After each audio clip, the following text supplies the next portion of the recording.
tekan mi tekan hamrayitin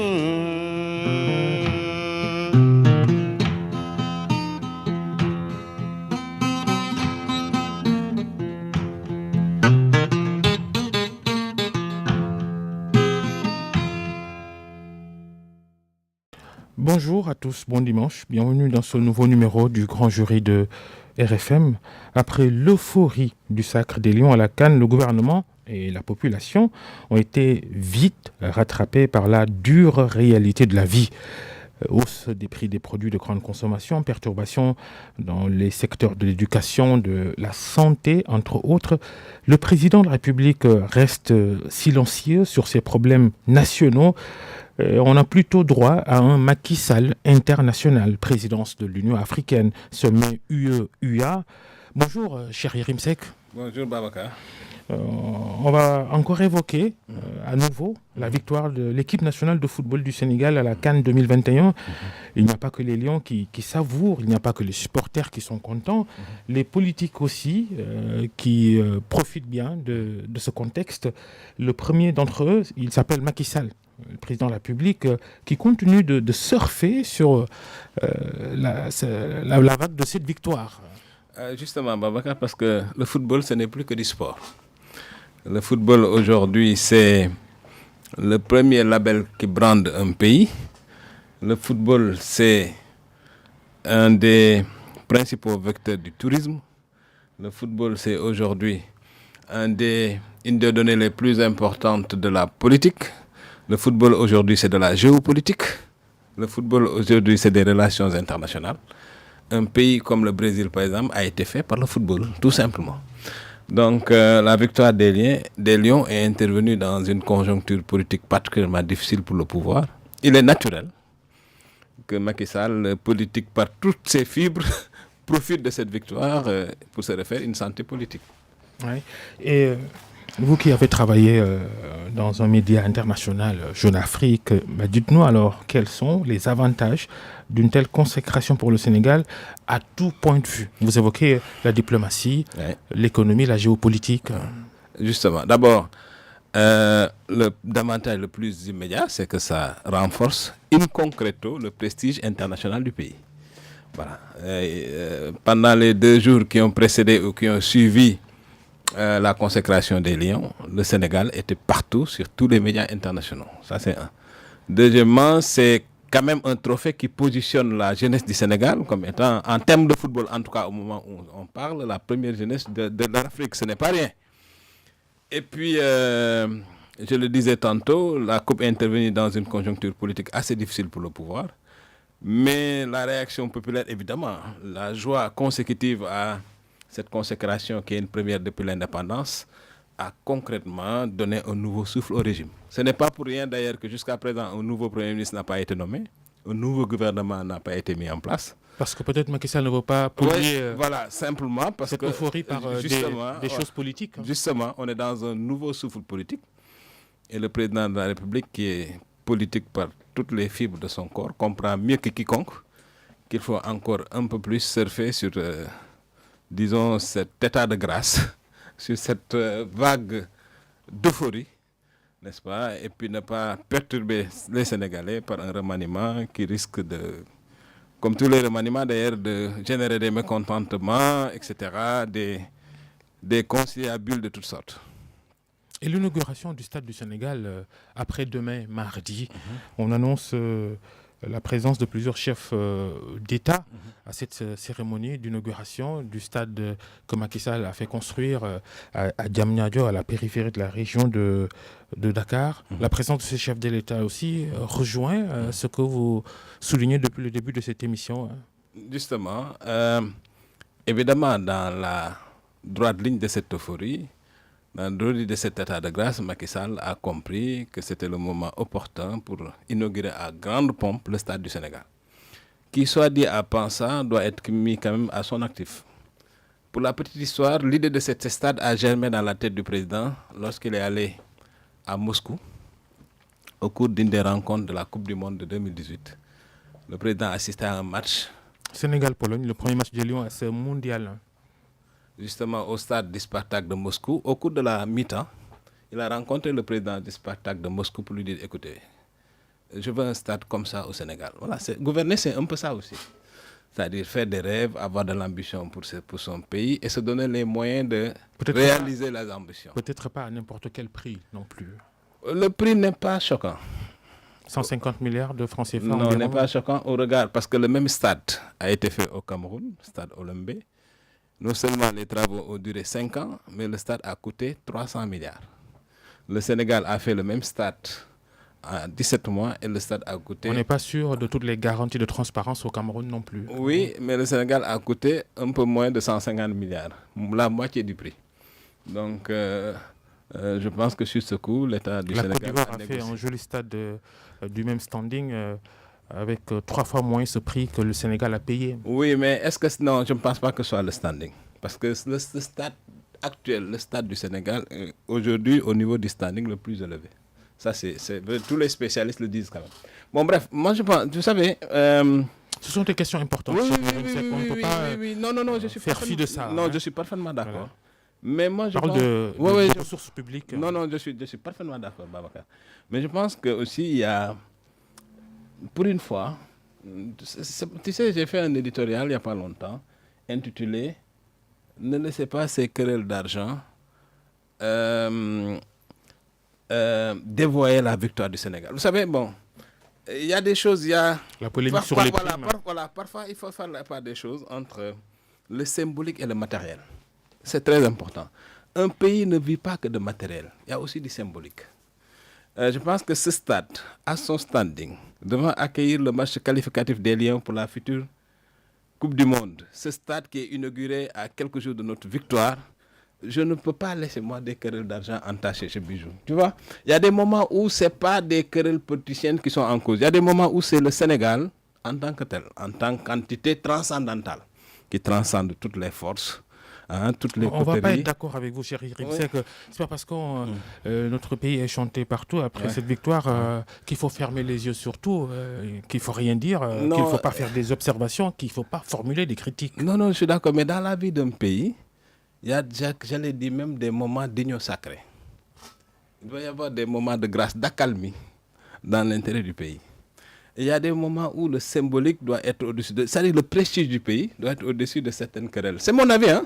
Je peux me tromper, mais c'est mon avis. Mon avis, c'est que le stade du Sénégal, que j'ai eu le privilège, moi, de visiter, et Dieu sait que je suis entré dans des stades dans le monde. Hein. J'ai vu énormément de stades dans le monde. Le stade du Sénégal est un stade de très grand standing. C'est ça la réalité.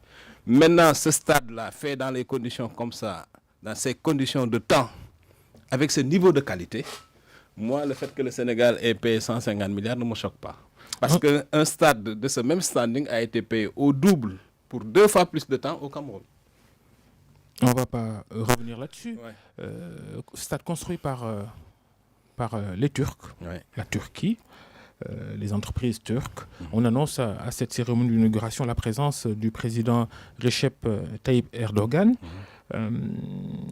qui va encore lui aussi profiter de cette occasion pour davantage positionner son pays sur le continent. Voilà, là vous soulevez un vrai problème, Babacar. Ça, c'est un vrai problème. La question de savoir si on sera un éternel consommateur de l'expertise internationale ou si on fera un effort pour renforcer l'expertise nationale. Ça, c'est une vraie problématique. Ça, je suis d'accord. J'aurais vu, par exemple, à travers ce stade, un consortium fondé certes par des Turcs du fait de leur savoir-faire, mais porté par des entreprises sénégalaises. Vous voyez ce que je veux dire? Voilà, ça, c'est de vraies problématiques qu'il faut poser. Étant entendu qu'il n'y a pas de développement sans préférence nationale. Et sans préférence nationale, il n'y a pas de nation, tout simplement. Donc l'idée de la préférence nationale économique, ça c'est une idée qui me parle. Quand on formule une critique aujourd'hui disant que l'expertise locale devait être plus associée, mieux associée, ça c'est une critique que je peux entendre. Le positionnement de la Turquie et de son président Recep Tayyip Erdogan. Ouais. La Turquie est aujourd'hui une puissance presque impérialiste, un peu partout en Afrique, parce que d'abord, c'est un pays qui, de par sa culture, sa civilisation, est plus proche religieusement, culturellement que certains pays africains, surtout d'obédience musulmane. Et Erdogan, qui s'ouvre sur la carte tiers-mondiste, parle bien, parle mieux à certains chefs d'État africains que certains leaders occidentaux. C'est ce qui explique cette percée de la Turquie, qui, encore une fois aussi, a fait des percées extraordinaires au cours de ces 20 dernières années. Et ça, c'est ça aussi. Et la leçon, justement, que nous enseigne la Turquie, c'est que le sous-développement n'est pas une fatalité, au fait. Et que, autant des pays comme la Turquie, le Maroc s'en sortent, autant nous, on doit encourager notre secteur privé national, autant on doit faire de vraies options, on doit faire les ruptures qu'il faut pour, encore une fois, faire avancer ce pays.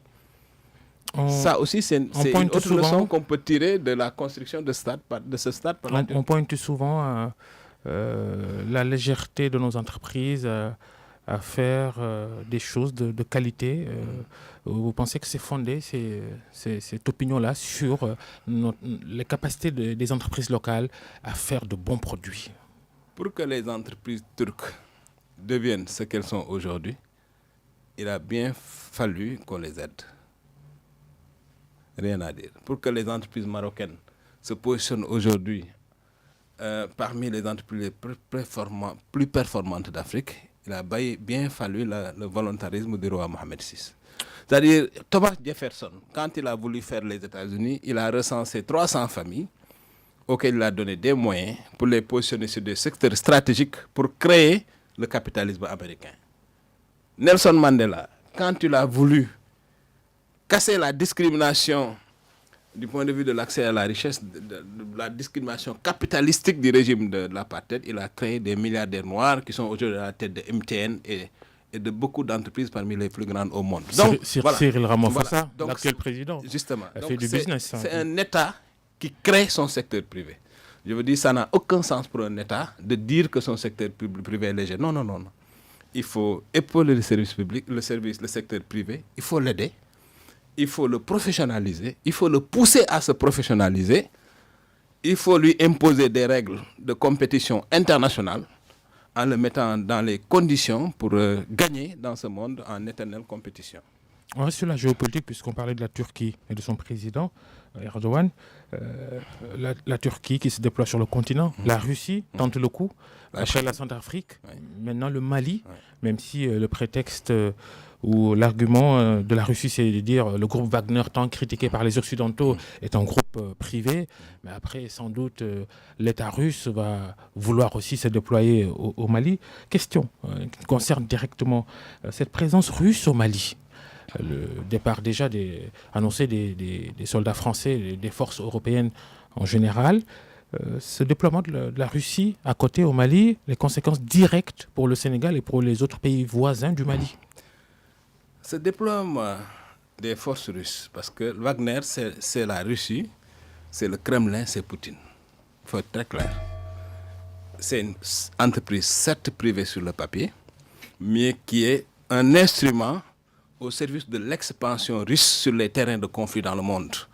Wagner est en Syrie, Wagner est en Centrafrique, Wagner est sur tous les théâtres d'opération sur lesquels opère la Russie. C'est ça la réalité. Le déploiement de Wagner à la place de la force française est le signe d'une rupture géopolitique, géostratégique des anciennes colonies françaises vis-à-vis de l'ancienne métropole. C'est ça la première lecture. C'est que pendant des siècles, la relation france-africaine s'est déclinée selon des catégories d'esclavage, de colonisation, de néocolonisation, d'exploitation suprémaciste des Noirs par une culture dominante. Tout ça, c'est terminé. Les crimes économiques, les crimes de sang, les crimes politiques, Parce que, vous savez, nous sommes de jeunes pays. La Russie en commet les crimes. La Russie en commet sur ses voisins. On a vu le conflit ukrainien, Poutine qui a sa main derrière. On a vu la Tchétchénie. On a vu. Oui, mais la Russie non plus n'est pas un pays philanthrope. Ouais. Elle gère ses intérêts. Son déploiement au Mali, c'est pas de la philanthropie non plus. Patrick Bretou, en juin 2016 au Tchad, lui, c'était le commandant de la force Barkhane, un général français, a lancé une phrase effroyable. Je le cite de mémoire. Qu'est-ce qu'il a dit? Nous étions venus il y a 100 ans. Nous sommes repartis il y a 40 ans. Nous sommes encore revenus pour 100 ans. C'est une phrase effroyable. Qu'est-ce qui se passe concrètement en Afrique? C'est que la France déploie en Afrique, depuis les indépendances supposées de nos pays, 12 000 hommes. 12 000 hommes, c'est une armée qui encercle les positionnements militaires les plus stratégiques et les ressources naturelles les plus stratégiques. Il n'y a pas que la France qui se déploie. Non, attendez, c'est ça la réalité historique. Oui, oui. On parle du Mali et de la France. Qu'est-ce qui se passe? Quand la France est intervenue au Mali, la France a créé une scission de fait. C'est ça la réalité. C'est-à-dire que pendant presque 8 ans, il y a eu une situation de statu quo où l'armée malienne était interdite de franchir la moitié du Mali pour aller reconquérir le nord. Une partition du pays. Voilà, une partition du pays de fait. Pourquoi? Parce que tout le monde sait que la preuve, la France va se déployer au Niger. Pourquoi? Parce que la France ne quittera jamais, jamais cette zone des 3 frontières, parce que là se joue une géopolitique à la fois du pétrole, de l'or, mais surtout de l'uranium. L'uranium est au Niger. Donc on est dans une situation un peu sous le principe de ce qu'on appelle... Et le Niger va servir de base arrière maintenant aux forces européennes. Voilà, ce qu'on appelle l'équilibre par le chaos. Qu'est-ce que ça veut dire? Ça veut dire que la France ne peut pas créer un chaos total, parce que dans la jungle, elle ne pourra pas non plus exploiter les richesses. Mais elle fragilise les pays africains de sorte qu'elle imposera les prix qu'elle voudra pour l'or, pour l'uranium, pour le pétrole. Et Florence Parly, vous savez, les femmes sont un peu plus sincères que les hommes. La ministre française des armées a dit en France quelque chose d'effroyable. Qu'est-ce qu'elle a dit? Écoutez, si on perd le Sahel, ça va retarder notre déploiement sur la zone stratégique et très riche du Golfe de Guinée. Donc toute cette géopolitique est une géopolitique du pétrole, de l'uranium, de l'or. C'est ça la réalité.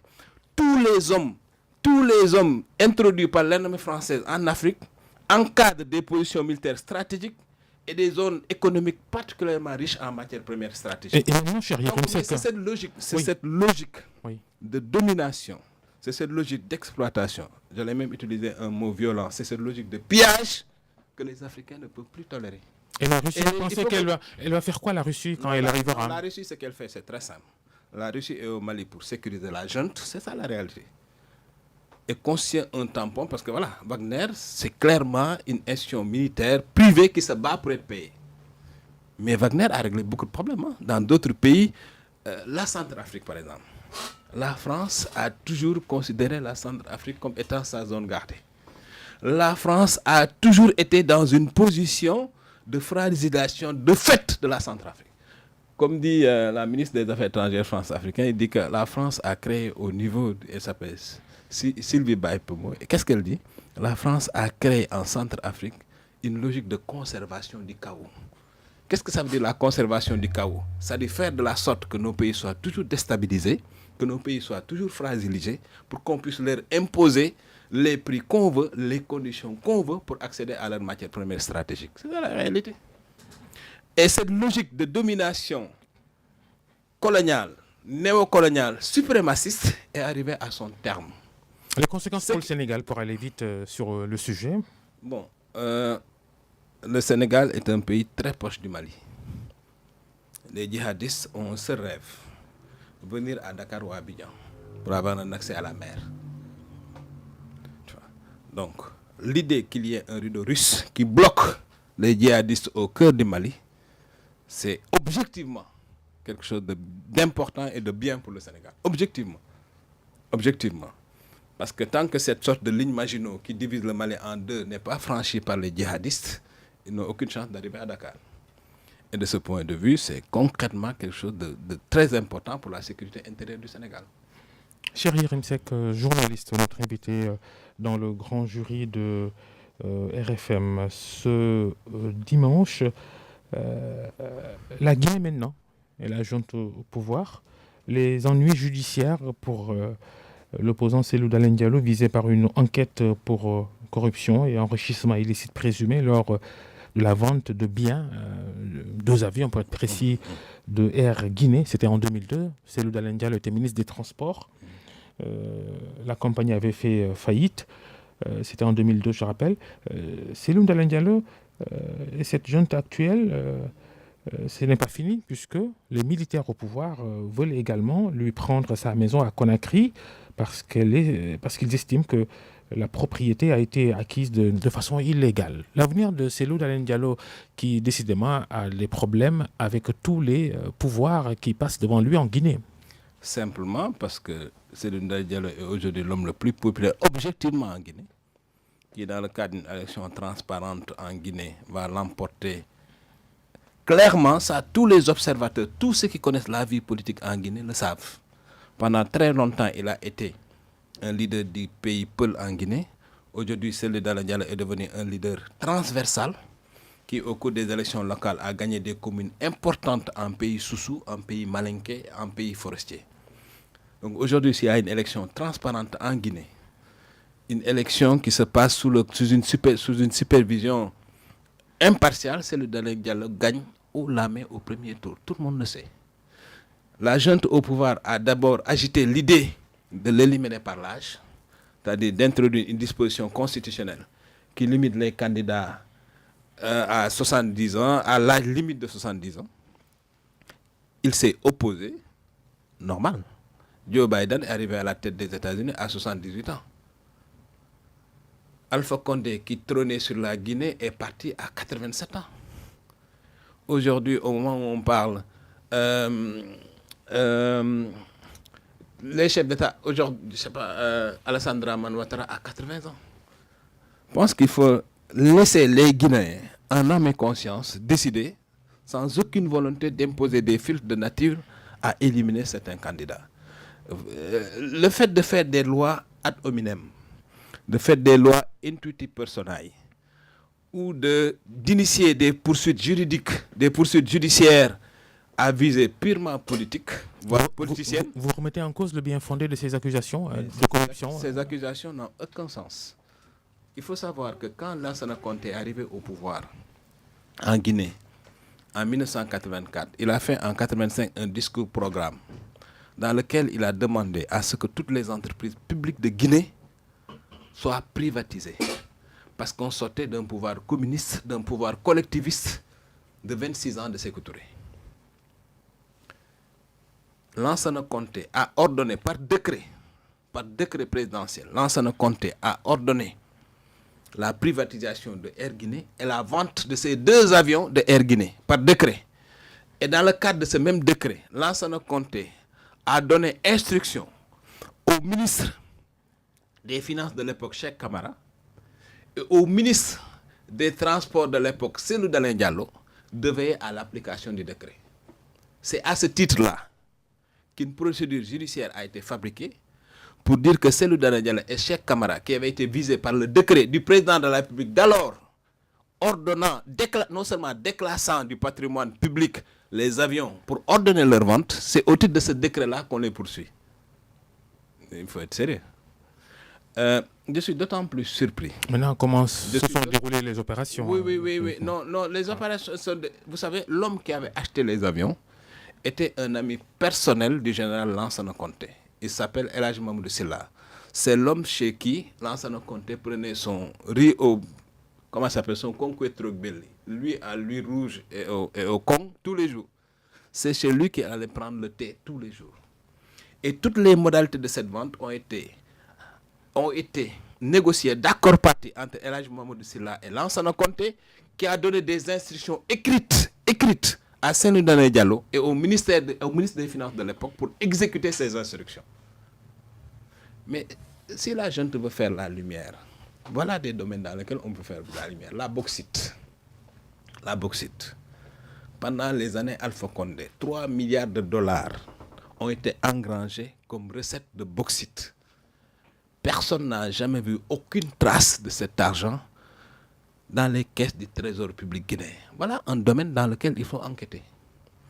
L'armée de Guinée, tous les fonds qui ont été alloués, qui ont causé d'ailleurs un énorme mécontentement, qui ont dégénéré en coup d'état des forces spéciales, les millions de dollars qui ont été injectés dans ce secteur pour des armes qui ne sont jamais venues Voilà des secteurs dans lesquels il faut investiguer. Situation en Guinée à surveiller, cher Yérim, c'est qu'on traverse la frontière pour parler Casamance, avec la libération en début de semaine des 7 otages, des 7 soldats sénégalais de la force de la CEDEAO déployant en Gambie, qui a été pris en otage le 24 janvier à l'issue d'un accrochage entre ces forces-là et des rebelles du MFDC contrôlés par Salif Sadio, qui les a finalement libérés.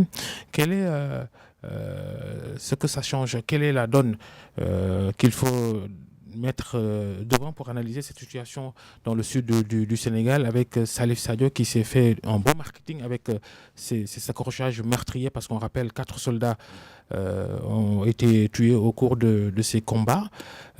Quelle est la lecture qu'il faut poser sur la crise casamançaise qui dure maintenant 40 ans exactement? Babacar, sur la crise casamançaise, j'ai une position constante, dictée par une pensée du général Serbe Mladic qui disait que la frontière est une ligne rouge tracée par le sang et bordée par des tombeaux. C'est ça une frontière. C'est-à-dire que la terre, ça ne se négocie pas avec des paroles. Le territoire, ça ne se négocie pas avec les paroles. On trace la frontière avec du sang. Et toute frontière est bordée par des tombeaux. Le territoire, ça s'acquiert au bout de la baïonnette. Je ne connais pas une seule rébellion en Afrique qui est disparue au bout d'une négociation. La rébellion la plus tenace en Afrique, qui était la rébellion de Savimbi, a disparu parce qu'elle a été décapitée lorsque Savimbi a été tué. C'est aussi simple que ça. Je veux dire que les questions de territoire, les questions de frontières, les questions de souveraineté, ça se règle au bout du fusil. Ça ne se règle pas au bout des négociations. Ceci dit, il faut clairement que la position de la Gambie soit clarifiée. C'est très important. Tu sais, moi, il y a une chose que bien que je n'aime pas trop l'impérialisme américain, mais il y a une facette de cet impérialisme que j'admire. C'est-à-dire qu'au nom de ce qu'ils appellent l'intérêt vital des États-Unis, les Américains n'ont aucune limite, ni en droit international, ni en droit, ni en civilisation. C'est-à-dire, lorsque l'intérêt vital des États-Unis est en jeu, les Américains n'ont aucune limite. Et on est arrivé à un moment où, lorsque un quelconque pays de notre sous-région, que ce soit la Guinée-Bissau, que ce soit la Gambie, menace par une conduite d'aucune sorte l'intérêt vital du Sénégal, on est arrivé à un moment où le Sénégal doit prendre clairement ses responsabilités. C'est-à-dire, ces rebelles-là, il faut les poursuivre partout où ils iront. Même s'ils se retrouvent au palais de Gambie, au palais de Banjul, il faut les retrouver là-bas pour les extraire. C'est ça la réalité. C'est-à-dire que, parce que tu sais, il y a tout un flou autour du trafic de bois. La position de la Gambie n'est pas toujours nette. Bon, le partenaire Bissau-Guinée est peut-être un peu plus honnête, mais il n'a pas la totalité du pouvoir. Vous remettez en cause la sincérité de Adama Barrow Il y a beaucoup de choses qui se passent, mais le trafic du bois continue de plus belle en Gambie. Tout le monde le sait. Tous les jours que Dieu fait, il y a de gros scandales qui éclatent autour de cargaisons qui sont découvertes. Tu vois, un trafic qui a pu survivre via la Gambie, tout le monde le sait. Adama Barrow qu'on dit être dans l'escarcelle de Macky Sall pour caricaturer. On va mettre des guillemets. Ça, c'est de la diplomatie. Moi, ce qui m'intéresse, ce n'est pas les fioritures diplomatiques, c'est la réalité du terrain.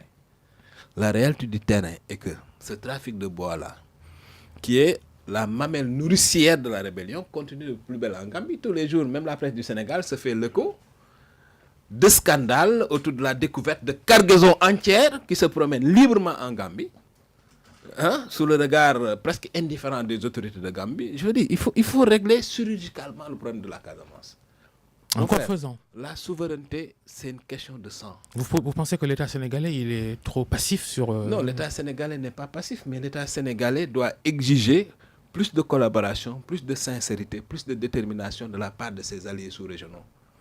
Parce qu'une petite rébellion nichée dans une partie de la Casamance, encadrée à la fois par le Sénégal, la Guinée-Bissau et la Gambie, ne peut pas nous emmerder comme ça si tous les acteurs jouent le jeu.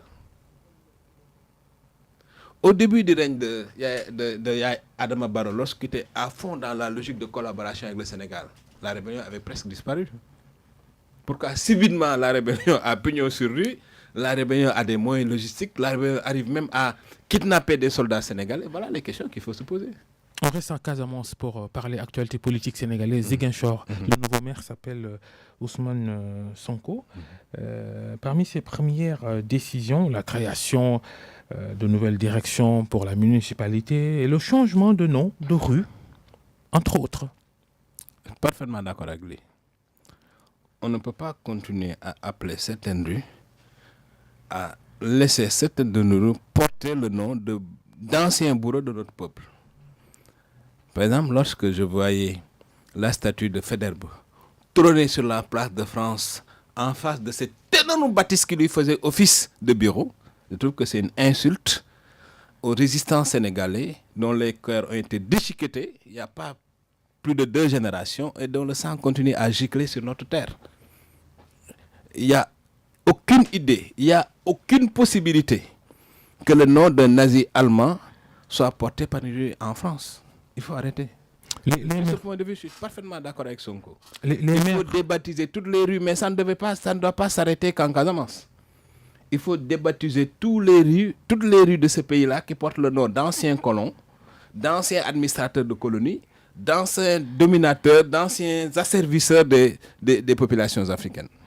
Les maires et présidents de départements élus ou réélus lors des élections de janvier qui prennent fonction un à un et parfois dans la douleur, la polémique. Ce qui s'est passé à Guédiawaye, par exemple, le maire Yéwi, Ahmed Aïdara, qui n'obtient pas la majorité dans l'équipe municipale. Des conseillers élus sur d'autres listes ont rallié le groupe de Benno Bokk Yakaar, dirigé par Ali Oussal, le maire sortant. L'installation du conseil municipal émaillée d'incidents. Comment analysez-vous le cas Guédiawaye avec ces scènes assez surréalistes qu'on a vues jeudi à la cérémonie d'installation? Guédiawaye a montré les failles de notre législation. À un moment donné, on s'était dit que le problème, c'était la non-élection du maire au suffrage universel. Direct. C'est-à-dire, l'idée, c'était d'élire le maire directement au suffrage. Mais ça ne règle pas le problème. Le précédent Guédiawaye nous montre qu'il faut pousser la législation plus loin. Au-delà du maire, il faut élire tous ses conseillers, tous ses adjoints au suffrage universel direct. Comme ça, le problème est réglé. Parce que, vous savez, on est dans des conjonctures économiques fragiles où l'impact de la corruption, où l'impact de l'argent, où l'impact du trafic d'influence politique peut fausser les résultats sortis des urnes. Pour corriger cette anomalie démocratique, il faut aller au bout de la réforme. Dire clairement que les maires, comme on fait aux États-Unis, c'est le président et son vice-président qui sont élus en même temps. Donc le maire et ses vice-présidents doivent être élus en même temps au suffrage universel direct, comme ça le problème est réglé. Parce que si on ne règle pas le problème, qu'est-ce qui va se passer? On va élire des maires qui, comme dit Ahmed Aïdara, à juste titre, seront entourés par des personnes hostiles. Il y a des maires qui avaient été élus dans ce pays-là sous l'ancienne législation qui n'ont jamais pu être maires. Parce que certains ont retourné le conseiller pour qu'ils votent pour quelqu'un qui ne s'est jamais présenté, qu'on n'a jamais vu, qui était un conseiller lambda, etc. Quand un maire, il n'a pas la majorité des conseillers avec lui, les risques de blocage sont énormes. D'où la nécessité de pousser la réforme plus loin en introduisant dans la loi sur les collectivités locales qu'aussi bien le maire que ses conseillers, ses adjoints sont élus dans l'ordre défini avant l'élection au suffrage universel direct. Comme ça, le problème est réglé. Pensez-vous que l'État pourrait intervenir à Guédiawaye si les problèmes persistent, s'il y a des blocages, en n'en plus finir peut-être? Tout dépend de l'intérêt de l'État. De ce qui, en tout cas, occupe les leviers les plus importants de l'État. Je pose la question parce que... Non, parce que l'État... Y a-t-il risque de voir une délégation spéciale installée à Guédiawaye à la tête de ceux qui ont élu? Aujourd'hui, le chaos arrange objectivement ce qu'on appelle l'État. On le dit de façon... On va dire l'exécutif. Voilà, l'exécutif. L'exécutif n'a aucun intérêt à intervenir dans la configuration actuelle à Guédiawaye. L'exécutif a intérêt qu'il y ait le maximum de désordre parce que c'est quand même un adversaire politique et pas n'importe lequel qui a gagné à Guédiawaye. Faut-il maintenant aller jusqu'à une délégation, ça c'est une hypothèse que je n'envisage pas, c'est trop gros. Barthélémy Diaz, lui, a été installé également à la tête de la ville de Dakar. Pensez-vous que le président Macky Sall, pour rejoindre ce que vous venez de dire, pensez-vous que le président Macky Sall, il va collaborer avec les maires opposition et les aider à accomplir leur mission? Macky Sall doit collaborer avec les maires, quelle que soit leur coloration politique. Ça, c'est un minimum d'élégance démocratique. Macky Sall On a vécu ici le feuilleton Khalifa Sall, entre autres. Non, Macky Sall a eu son candidat qui a compétit, qui a été vaincu et de façon très nette. La simple élégance démocratique, parce que la démocratie, c'est quand même une affaire de gentleman. La simple élégance démocratique lui impose de laisser ces maires-là travailler, de leur imputer une partie des impôts locaux que l'État collecte, de n'ériger en face de aucun obstacle de nature à les empêcher de travailler. Maintenant, moi j'ai bien lu l'art de la guerre. La politique, c'est pas qu'un rapport de force, c'est aussi un rapport de stratégie. Barthélemy ne peut pas y aller qu'avec la force. Et il a compris d'ailleurs. J'ai bien aimé son discours. Qu'est-ce qu'il a dit? Je ne viens pas à la tête de la mairie de Dakar dans une posture de combat contre les institutions de l'État. Ça, c'est intelligent. Nous sommes malheureusement en Afrique. Dans le contexte d'un pays africain, l'exécutif est encombrant, voire dévorant. C'est ça la réalité de nos pays. Donc je pense qu'il doit continuer à s'inscrire dans cette dynamique d'intelligence politique pour pouvoir travailler sans entrave. Macky Sall a attendu sur la nomination d'un Premier ministre après la restauration de ce poste qu'il avait supprimé en 2019. L'argument qu'il a fourni, qu'il a servi pour faire revenir la primature, sa présidence de l'Union africaine. Argument pas forcément convaincant. Non, mais c'est pas ça la vraie raison. La vraie raison, c'est que le départ de Mohamed Dionne a créé un vrai vide institutionnel au niveau de l'État et que beaucoup d'acteurs, beaucoup de parties prenantes dans la vie nationale, comme les syndicats, comme les étudiants, comme les médias, comme les autorités religieuses, comme les chefferies traditionnelles, n'avaient plus d'interlocuteurs. Macky Sall était en front office. Voilà pourquoi la contestation de mars 2018 a été fracassante à son égard. Parce qu'il n'y avait plus de contre-feu pour le régime. Et donc, il n'y avait plus non plus de travail de coordination. Vous pensez vraiment qu'il n'y avait pas des raisons politiciennes dans sa décision? Non, je pense que la vraie raison... Au-delà des aspects techniques. Non, au départ, je peux prêter à Macky Sall la bonne foi qu'il voulait faire du fast-track. Non, franchement, dans l'euphorie de la victoire, lorsqu'il dit qu'on supprime le maillot de la primature pour aller plus vite, il faut lui concéder de la bonne foi. Mais à l'épreuve, le fait que c'est peut-être lié à la personnalité de Mohamed Dionne, qui était un interlocuteur très conciliant pour tout le monde, ce qui crée une sorte d'équilibre pour le régime.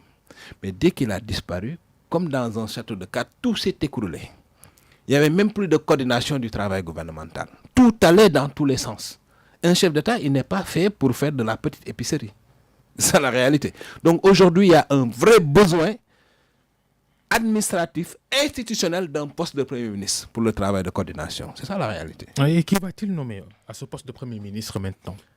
Moi, si je devais lui conseiller de nommer quelqu'un, je lui aurais dit de nommer une personnalité transversale qui, quoique politique, parce qu'il faut que cette personne soit politique. On va vers des échéances très importantes, les législatives de juillet 2022, dans lesquelles se joue la survie politique du régime. Parce que l'enjeu fondamental de cette élection, c'est d'éviter une cohabitation pour la première fois de l'histoire du Sénégal.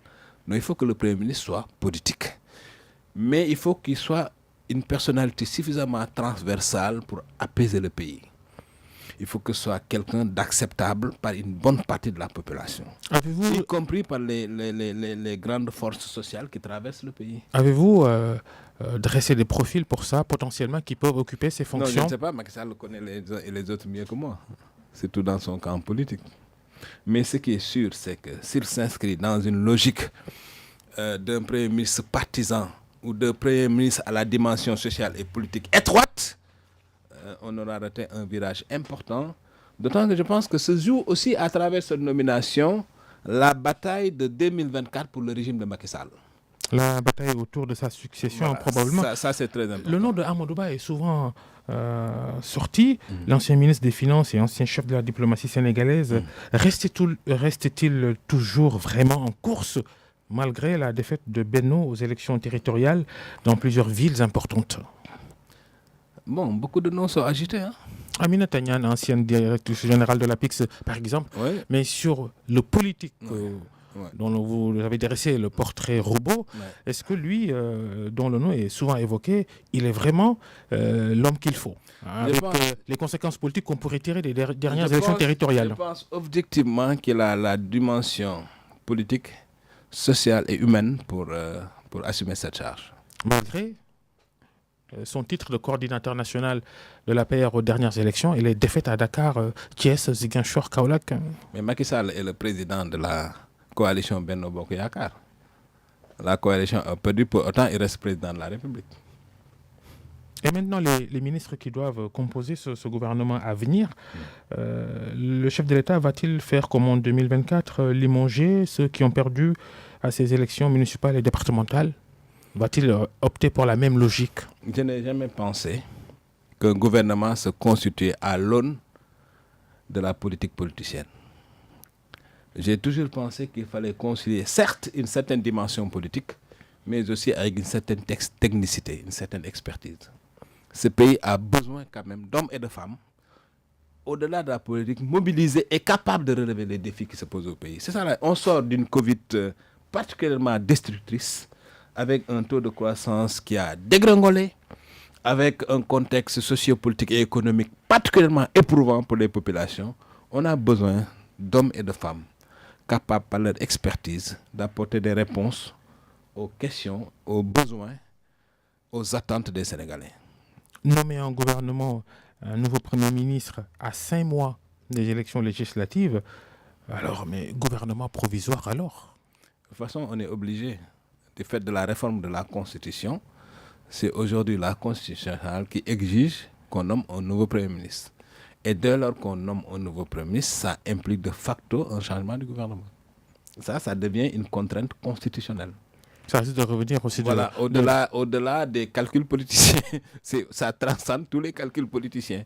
Obligé aussi, au lendemain des législatives pas forcément. Tout dépend de la nature de l'équipe qu'il va porter. Tout dépend aussi de la composition de cette équipe et de la mission qu'il assigne à cette équipe. Ces élections législatives du 31 juillet prochain vont-elles confirmer la suprématie de Yewwi Askan Wi dans les villes que cette coalition de l'opposition a remportées au territorial? Yewwi Askan Wi a amorcé le début d'une dynamique. Mais Yewwi Askan Wi n'a pas fait un raz-de-marée. Si ces résultats-là étaient déportés sur des élections législatives, Benno Bokk Yakaar aurait eu la majorité à l'Assemblée nationale. Du fait du vote majoritaire? Non, du fait du vote majoritaire et du fait du vote par département. Et quand on dit, ouais. Dakar, Thiès, Diourbel, Kaolack, Ziguinchor constituent plus de 60% de l'électorat, et ces villes ont été perdues par Benno. Oui, mais au vu du nombre de votants, parce qu'il y a 40% de taux de participation, il ne faut pas se tromper. Au vu du nombre des votants, au vu du quantum d'élus aux législatives de ces localités, si aujourd'hui ces résultats étaient reportés sur une élection législative, c'est Benno Bokk Yakaar qui aurait eu la majorité parlementaire. Donc au niveau de Yewwi Askan Wi, il y a une dynamique de victoire qui a été enclenchée, mais qu'il faudra approfondir. Si on reste en l'état, Benno Bokk Yakaar continuera à être majoritaire au Parlement. Macky Sall et l'élection présidentielle en 2024, il ne va pas se présenter. C'est clair maintenant ou pas? Moi, ça n'a jamais été flou dans ma tête. Le Macky Sall que je connais, dans son intelligence politique, son analyse aiguë des situations et des faits, surtout après toute cette conjoncture heurtée, marquée par les événements de mars 2021, 2021, puis les coups d'État en Guinée, au Burkina Faso, au Mali. Macky Sall que je connais avec son sens de l'analyse des problèmes Macky Sall, qui est aujourd'hui président en exercice de l'Union africaine, qui ambitionne de faire un bilan qui plaquera, qui gravera son nom dans le marbre de l'histoire africaine, Macky Sall, que je connais, pour moi, n'est pas candidat en 2024. Jusqu'à la preuve du contraire. Le tout nouveau président de l'Union africaine, Macky Sall. On a beaucoup parlé international, cher Rimsek, dans cette émission. On va terminer avec le sommet, justement, Union africaine, Union européenne cette semaine. Le win-win, encore évoqué, mais c'est toujours l'Europe qui gagne. Mais simplement parce que qui détient la, comme on dit, qui paye commande. Kagame a dit quelque chose de très important lorsqu'il a été porté à la tête de l'Union africaine. Il a dit, si même pour construire le siège de l'Union africaine, il faut recourir à de l'aide, la Chine. Il faut espérer aucune forme d'influence de l'Union africaine dans le monde. C'est aussi simple que ça. Je pense que Macky Sall peut, par des symboles, marquer son passage à la tête de l'Union africaine. Mais je ne pense pas qu'il puisse changer grand-chose.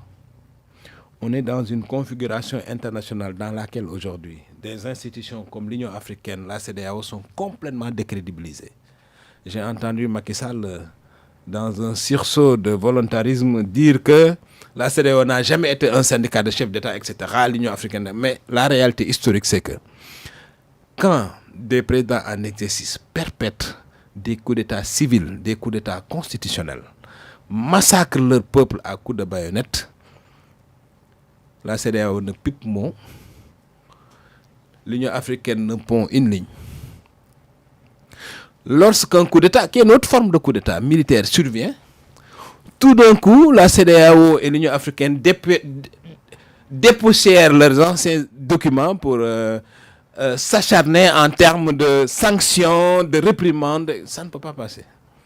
Vous savez, les réseaux sociaux ont eu un impact déterminant dans le formatage citoyen des populations africaines. Aujourd'hui, les gens sont éveillés. Aujourd'hui, les gens comprennent les vrais enjeux.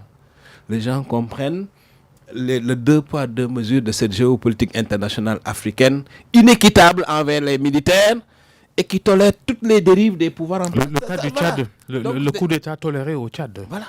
Par tout le monde. Voilà autant de questionnements que se posent les sociétés civiles. Et le précédent malien, encore une fois, doit être analysé pour moi par tous les analystes de la politique internationale. Le fait que la junte au Mali soit soutenue par toutes les sociétés civiles d'Afrique, sans exception, par tous les intellectuels africains, par toutes les forces de proposition d'Afrique, y compris les oppositions, pour moi est le signe qu'il y a un grand bouleversement dialectique dans la conception traditionnelle de nos rapports avec l'Occident, mais aussi des relations internationales. On fait également la promotion des coups d'État aussi. De la conception... Non, tu sais, un coup d'État est toujours illégal, mais il y a des coups d'État légitimes. Un coup d'État est illégal parce qu'un coup d'État est clairement un coup d'arrêt à la marche constitutionnelle d'un pays. Mais quand un coup d'État est applaudi par 5 millions de personnes qui descendent spontanément dans la rue pour l'appuyer, ce coup d'État, à défaut d'être légal, est légitime. Parce qu'il traduit la volonté populaire. Et là, on est au cœur du débat entre la légalité et la légitimité. En même temps, on joue avec le feu. Si Ibrahim Boubacar Keïta, qui était légal, a conduit son pays dans un climat de scandale continu, avec des élections volées, des caisses dérobées, des marchés d'armement destinés à l'armée malienne complètement traficotés, et qu'un pouvoir militaire qui vient à l'issue d'une insurrection civile, parce que le coup d'État n'était que le terme d'une insurrection civile.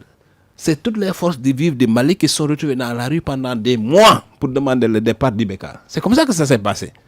Parce qu'il faut restituer la chronologie des faits. L'armée n'a fait que capter le pouvoir pour éviter un bain de sang. Dans une configuration comme ça, à défaut d'être légal, le coup d'État est légitime. Merci, cher Rimsek. Merci d'être passé devant le grand jury de RFM. Déjà ? Oui, déjà. Merci à Yaya et Abdou qui étaient à la régie. Merci à tous de nous avoir suivis. Restez avec nous. Les programmes continuent. Le grand jury la semaine prochaine. Bonne fin de week-end à tous.